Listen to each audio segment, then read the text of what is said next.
Bonjour. Qu'est-ce que l'accessibilité numérique? Si vous faites une recherche sur Internet, vous risquez d'être noyé sous une masse d'informations pas forcément à jour et qui peut être contradictoire.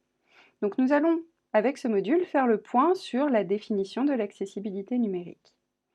Pour commencer, je vous propose de vous attarder sur ce logo. Ce logo que l'on retrouve et qui signifie accès universel. C'est un personnage, les bras et les jambes ouvertes dans un cercle. Vous le retrouvez notamment pour les fonctions d'accessibilité dans les téléphones mobiles. Je vous informe aussi d'un numéronyme. Vous voyez un dièse A11Y. Donc un numéronyme, c'est une abréviation sous forme de chiffres et de lettres. En l'occurrence, c'est la première et la dernière lettre de Accessibility, et les 11 lettres du milieu sont remplacées par le chiffre 11. Vous retrouverez ces logos et ce mot dièse, ce hashtag, régulièrement si vous faites de la veille sur l'accessibilité numérique. Mais enfin, qu'est-ce que l'accessibilité numérique? La définition qui est donnée est la suivante. L'accessibilité numérique signifie que les sites web, technologies et outils sont conçus et développés pour que les personnes handicapées puissent les utiliser. C'est une définition qui est donnée par le W3C, le World Wide Web Consortium. C'est l'organisation internationale qui fait les standards du web. La définition se poursuit de la manière suivante. Les personnes handicapées doivent pouvoir utiliser le numérique plus précisément. Elles doivent pouvoir percevoir, comprendre, naviguer, interagir et contribuer. On voit qu'il ne s'agit pas seulement de consommer de l'information, mais aussi évidemment de pouvoir être acteur et actrice dans le numérique. Qui est concerné? Tous les handicaps qui affectent l'accès au numérique, notamment les handicaps auditifs, visuels, intellectuels, cognitifs, neurologiques, moteurs, de parole. Mais ça concerne aussi les seniors dont les capacités peuvent changer avec l'âge. Là, nous avons la définition complète qui est donnée par le W3C. Nous retiendrons donc qu'il s'agit de tout ce qui est numérique aujourd'hui. Donc, site web. Par site web, on entend les sites internet, intranet, extranet. Mais on compte aussi les applications mobiles, les logiciels, les progiciels. Et on compte aussi aujourd'hui également le mobilier urbain numérique. Vous savez, les bornes tactiles qui vont servir à réserver une place dans une file d'attente quand on est à la CAF ou dans un service public, ou pour réserver ses billets de train quand on est à la gare. Donc tout ça, c'est du numérique et ça se doit d'être accessible. Et donc la deuxième partie de la définition, il faut que ce soit donc conçu et développé.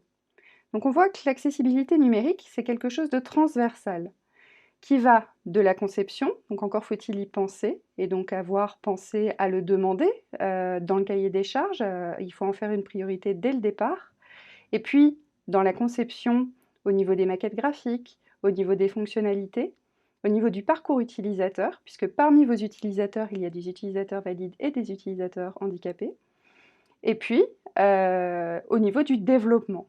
80% de l'accessibilité numérique environ, ce n'est pas une mesure exacte, mais 80% du travail se fait dans le code, sous le capot. C'est des choses qui sont assez invisibles, donc pas forcément perceptibles, mais qui ont un fort impact pour les personnes handicapées. Et donc la troisième partie de la définition, justement, c'est il faut que tout ce numérique soit conçu et développé de manière à ce que les personnes handicapées puissent les utiliser. Et donc on voit qu'il s'agit bien de personnes handicapées. Nous verrons dans le module suivant ce que signifie le handicap, justement. Et quand on dit personnes handicapées, c'est vraiment toutes les situations de handicap qui affectent l'accès au numérique. Donc ce n'est pas uniquement pour les personnes aveugles ou malvoyantes, mais c'est vraiment tout type de handicap. Et donc c'est important de le comprendre comme étant un besoin d'abord pour les personnes handicapées, même si ça bénéficie à toutes et à tous, parce que si le numérique n'est pas pensé accessible, certaines personnes vont être discriminées et donc vont être exclues de tas de services qui aujourd'hui n'existent plus qu'en ligne. Un exemple, avec cet article de La Voix du Nord du 1er février 2016, que nous conservons pour son côté un peu ironique, puisqu'on voit Villeneuve d'Ascq, aveugle, il perd son emploi à la MDPH à cause d'un logiciel inadapté. La MDPH, c'est la Maison départementale des personnes handicapées. Donc on voit que personne n'est à l'abri, et en l'occurrence, il s'agissait d'un monsieur qui, lorsqu'il y a eu une mise à jour de logiciel, le logiciel n'était plus accessible, et il ne pouvait plus utiliser son ordinateur et donc faire son travail. Il est tombé en dépression et a quitté son travail. Donc on voit que les conséquences de l'inaccessibilité numérique et de cette exclusion n'ont rien de virtuel, bien que ce soit numérique, mais ont des conséquences extrêmement réelles. Et la bonne nouvelle, c'est qu'on peut tous y contribuer pour l'améliorer quand on est au courant de ce dont il s'agit. Quand on parle d'accessibilité numérique, on peut vite être perdu dans différentes acceptions du mot accessibilité. Accessibilité, ça a de nombreux sens. Donc nous, le sens que nous vous donnons aujourd'hui, c'est la définition qui est donc donnée d'un point de vue des normes, du respect de certains standards qui vont permettre au logiciel, au site web, d'être compatible avec les besoins et avec les technologies utilisées par les personnes handicapées. Mais l'accessibilité, c'est aussi utilisé, par exemple, dans tout ce qui est UX, ergonomie, dans un autre sens. Un sens qui est complémentaire, mais qui n'est pas suffisant pour pouvoir faire de l'accessibilité numérique au sens du respect des normes. Les différences en pratique entre l'ergonomie et l'accessibilité numérique portent sur plusieurs aspects. Du point de vue du profil de compétences, les ergonomes ont en général fait des études en psychologie avec une spécialisation au niveau du master dans l'accessibilité éventuellement. Donc c'est plutôt des gens qui ont fait des études en sciences humaines et sociales, en psychologie, au niveau de l'UX, donc User Experience, là les profils peuvent être aussi un marketing par exemple. Donc on a comme profil plutôt sciences humaines et sociales.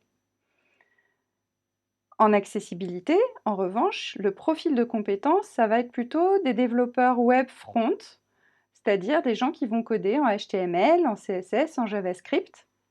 Ce sont les langages de base qui sont nécessaires pour comprendre l'accessibilité numérique. Donc on voit que déjà au niveau des profils de compétences, on n'a pas le même type de compétences, donc on ne peut pas faire les mêmes préconisations. Un ergonome, un psychologue ne peut pas faire des recommandations en accessibilité numérique qui concernent du code et vice-versa. D'un point de vue des outils ensuite, en ergonomie, l'outil de base, ça va être le test utilisateur.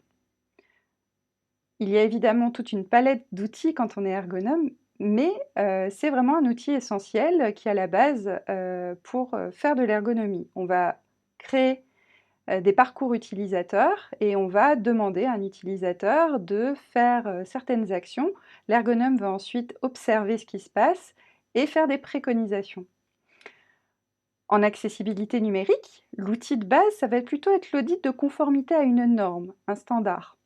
Là encore, il y a tout un tas d'outils aussi en accessibilité numérique, mais c'est vrai que c'est l'outil de base, où là on a une norme très technique qui va permettre de voir dans quelle mesure on respecte ou pas cette norme et on permet ou pas aux outils numériques d'être compatibles avec les outils utilisés par les personnes handicapées.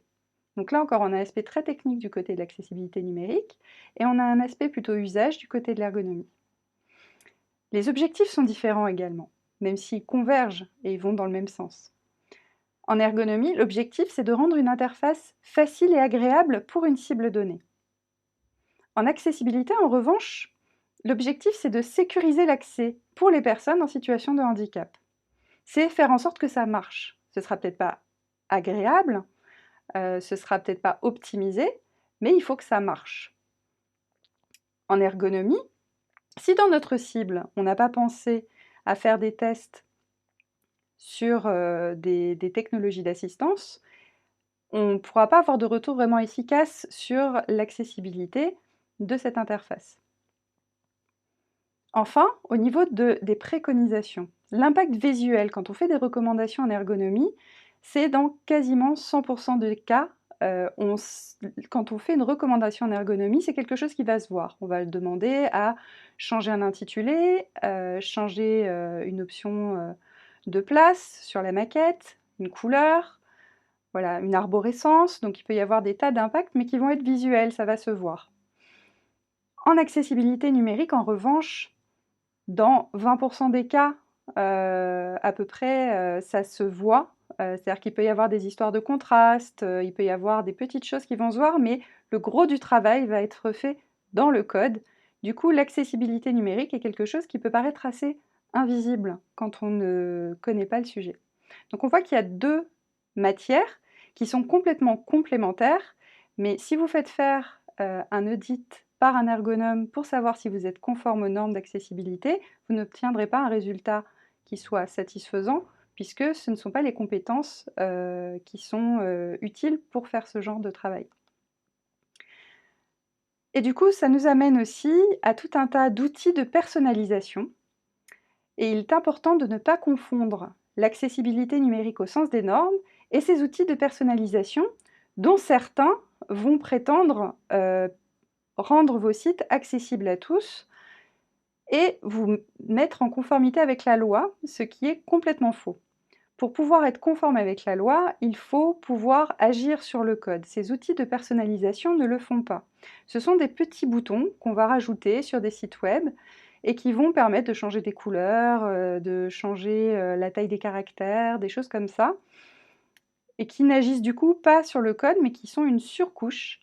Et tous ces outils, qui peuvent être des outils qui peuvent apporter un confort aux utilisateurs, qui peuvent peut-être apporter quelque chose en termes d'ergonomie aussi, de confort pour certains utilisateurs et pour certains usages, ne permettent pas de rendre accessible au sens des normes. Donc c'est important de garder cette vigilance, puisque tous les acteurs sur le marché ne sont pas forcément conscients de ça, et du coup vont parfois vanter des mérites, notamment en termes de respect des normes, qui ne sont pas capables d'atteindre. Voilà, nous avons fait le tour de ce qu'est l'accessibilité numérique. On va encore une dernière fois redonner la définition pour qu'au moins à la fin de ce module, vous soyez capable de répondre à la question « mais qu'est-ce que l'accessibilité numérique ?»